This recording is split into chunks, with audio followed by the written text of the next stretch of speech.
Kali ini saya ingin membahas sedikit tentang hari Natal.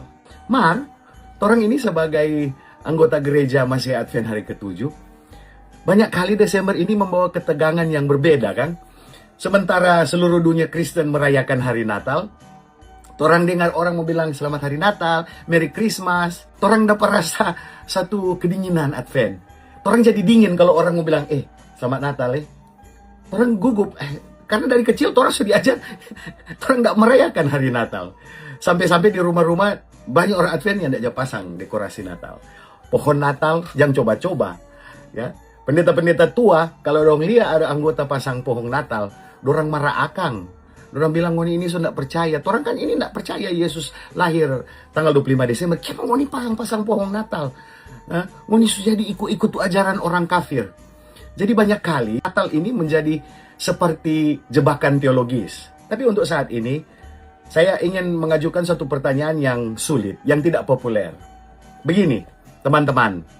Apakah dengan cara kita berdiam diri atau menjadi bisu, apakah ini tanda menjadikan kita suci?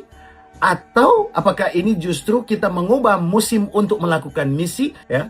Apakah orang ketika orang bilang, selamat hari Natal, orang bilang, malu-malu tuh orang mau bilang, selamat hari Natal. Jangan lagi orang Advent lain lihat, aku bilang, sumurtat dia, sudah merayakan hari Natal. Lihat tuh pendeta sudah pohon Natal, sumurtat tuh pendeta. Ketika kita berdiam diri, membisu, tidak mau berbaur, apakah kita sudah kehilangan kesempatan untuk menginjil? Sekarang saya ingin orang lihat sedikit beberapa sebenarnya yang dikatakan oleh pena inspirasi. Ya, orang Advent selalu mengacu kepada the lesser light, apa yang pena inspirasi katakan.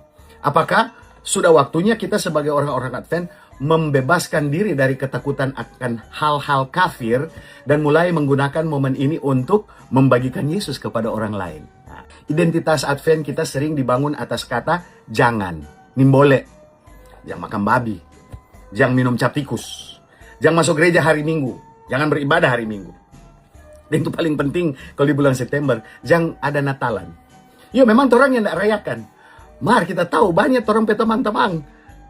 Kalau hari Natal, dorang pergi pasiar pada petamang-tamang yang merayakan Natal. Hari Natal ini tuh waktu banyak kolesterol naik, tekanan darah naik, gula darah naik karena makan cookies mantega, minum Fanta orange. Ini boleh kata Coca-Cola, Fanta boleh ada yang Sprite. Jadi itu tuh DP saat orang nyandak merayakan, orang baron ke sana keliling-keliling di hari Natal pertama dan hari Natal kedua untuk makan. Jadi orang ini banyak sudah diajarkan dari dulu, dari masih kecil. Dan ini termasuk kita ya. Kita sebagai pendeta juga selalu berusaha untuk menghindari mau bilang selamat hari Natal di gereja, daripada anggota-anggota. Karena orang sudah diajar bahwa hari Natal ini ciptaan gereja Roma Katolik. Jadi orang sudah diajarkan kalau orang mau sontong ini hari Natal, ini kompromi iman. Maka orang mesti jujur kepada diri kita sendiri. Apakah ketika kita menolak untuk membalas senyum atau ucapan selamat Natal kepada tetangga, kira-kira apa yang sebenarnya kita sampaikan kepada mereka? Apakah orang sementara membagikan pekabaran 3 malaikat? Atau kita hanya sementara membangun dinding pemisah dengan mereka? Dan saya lihat ketika baca-baca apa yang Mrs. White tulis tentang hari Natal, Ellen White memahami akan hal ini. Dan dia tahu bahwa tanggal 25 Desember bukanlah hari kelahiran Yesus yang sebenarnya. Sehingga di dalam buku Membina Keluarga Sejahtera, Adventist Home, ini yang Mrs. White tuliskan di bab 77. Tidak ada kepastian bahwa kita sedang merayakan hari kelahiran Juru Selamat yang sebenarnya. Alkitab membisu mengenai hal ini. Dan ini membuktikan kepada kita bahwa hal ini disembunyikan dari kita untuk tujuan-tujuan yang paling bijaksana. Jadi, Mrs. White sadar bahwa ketika Alkitab membisu tentang tanggal yang pasti kelahiran Yesus, supaya orang tidak menyembah hari itu. Dan kadang-kadang ini orang salah kaprah. Banyak dari kita, orang menganggap tanggal yang tersembunyi itu sebagai perintah untuk mengabaikan peristiwanya. Iya kan? Karena orang tidak jelas kapan, karena orang tidak tahu kapan Yesus sudah lahir. Jadi sama sekali orang yang boleh rayakan dia pernah lahir. Iya toh? Jadi kita menjadi begitu terfokus pada akar kekafiran sehingga kita melupakan janji yang diwakili oleh musim Natal of the Christmas season. Jadi kalau orang melihat apa pendapat-pendapat dari para pionir gereja Advent, apakah mereka itu anti Natal? Mungkin orang akan terkejut karena Ellen White, dia tidak menyarankan supaya orang-orang Advent bersembunyi selama musim Natal dari tanggal 25 sampai tanggal 1. Mau bersembunyi di rumah supaya nak dapat orang, supaya orang yang membaskai selamat Natal. Malah Ellen White mengatakan sebaliknya. Ini nasihatnya, dia bilang, karena tanggal 25 Desember dirayakan, Anda akan merasa sulit untuk melewatkan periode ini tanpa memberikan perhatian kepada perayaan itu. Hal ini dapat dimanfaatkan untuk tujuan yang sangat baik. Jadi, Ellen White bilang, manfaatkanlah untuk tujuan yang sangat baik. Jangan lari, jangan bersembunyi. Pikirkan ini, teman-teman. Di mana semua orang sedang memikirkan Yesus di bulan Desember, ini menjadi kesempatan emas. Daripada menjadi orang yang berkata, itu kok kafir? Why not? Siapa orang yang nak mau bilang, orang-orang yang bilang, ya, mari kita berbicara tentang mengapa Yesus datang di bumi. Iya tak? Ini jadi saat untuk orang boleh ada conversations. Ellen White juga menuliskan bahwa ketika dunia merayakan Natal, mereka seringkali tidak menghormati Kristus. Mereka lebih suka pestanya daripada pribadinya. Dan disinilah peran kita sebagai orang-orang Advent. Kita seharusnya tidak berdiam diri. Kita harusnya meluruskan fokus melalui partisipasi kita. Bukan lewat orang yang tidak hadir. Ya tentu orang kebanyakan pendeta-pendeta dipanggil di mana-mana untuk untuk menjadi pembicara di Natalan ini, Natalan di kantor ini, kantor itu. Oke, so this is a good chance. Ini merupakan kesempatan yang baik untuk orang menyampaikan kenapa Yesus datang. Sekarang kita masuk ke bahas sedikit tentang pohon Natal. Banyak kali orang dengar-dengar, orang kok ini boleh ada pohon Natal di rumah. Di banyak kalangan Advent, kalau mau taruh pohon Natal di gereja, skandal ini bos. Tapi Nyonya White, Mrs. White, Ellen White sendiri bilang, Tuhan akan sangat senang jika pada hari Natal setiap gereja memiliki pohon Natal di mana akan digantungkan persembahan-persembahan besar dan kecil untuk rumah-rumah ibadah ini. Di orang gereja di Jemaat Upland, orang ada pohon Natal. Sahabat lalu, orang ada promosikan persembahan khusus untuk pembangunan gereja. Dan di DP sahabat sebelumnya, orang sudah mau membagi-bagi kepada janda-janda yang ada di jemaat. Ya, di bulan Thanksgiving kami sudah membagi-bagi makanan di sekitar. Dan Mrs. White bukan cuma bilang itu, dia bilang begini, tidak ada dosa khusus dalam memilih pohon cemara yang harum dan menempatkannya di gereja-gereja kita. Tetapi dosa terletak pada motif yang mendorong tindakan tersebut.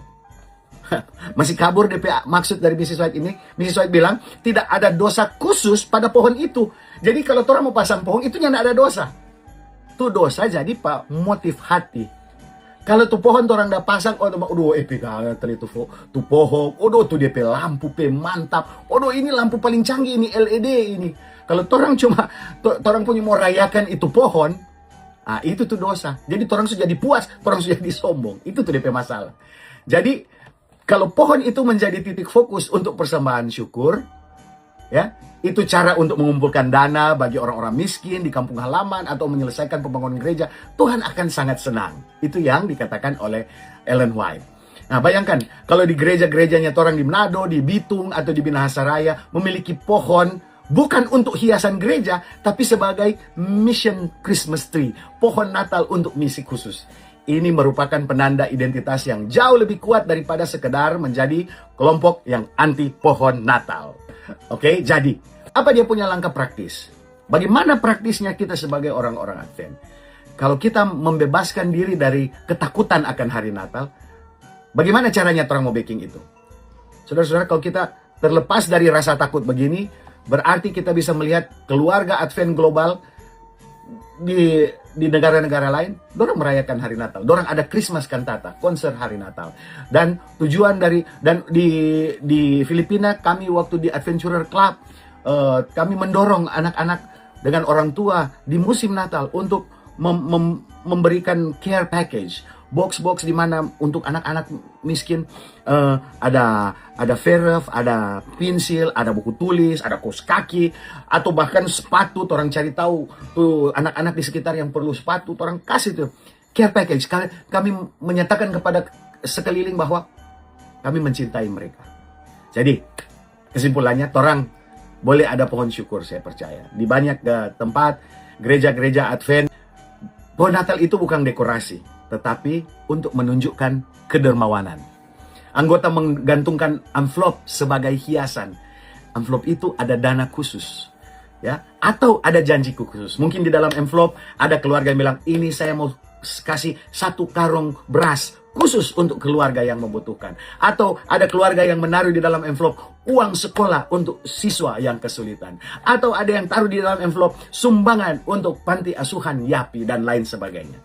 Jadi mari kita ambil uang yang sebenarnya kita orang spend untuk bikin pesta di rumah atau untuk perayaan lain-lain, dan orang kasih itu di pohon Natal di gereja, ya. Kemudian orang juga boleh gunakan musim Natal di ruang publik, ya. Di tempat-tempat seperti di Amerika Utara, di mana orang ada di sini, di Eropa, paduan-paduan suara Advent, orang akan pergi di pusat-pusat mall-mall dan lain-lain. Orang mau menyanyi lagu Natal, caroling di banyak orang, dan mereka bukan hanya menyanyikan lagu Natal biasa, tapi mereka membagikan pengharapan yang bahagia. Dan juga mungkin gereja boleh merayakan ramah tamah terbuka di banyak rumah Advent di Amerika Selatan, ya. Di negara-negara Amerika Selatan, Natal adalah waktu bagi mereka untuk mengundang tetangga-tetangga non-Advent, mereka yang kesepian, yang tidak ada keluarga, untuk makan bersama. Untuk makan bersama. Mereka menggunakan kesamaan hari libur ini untuk membangun persahabatan.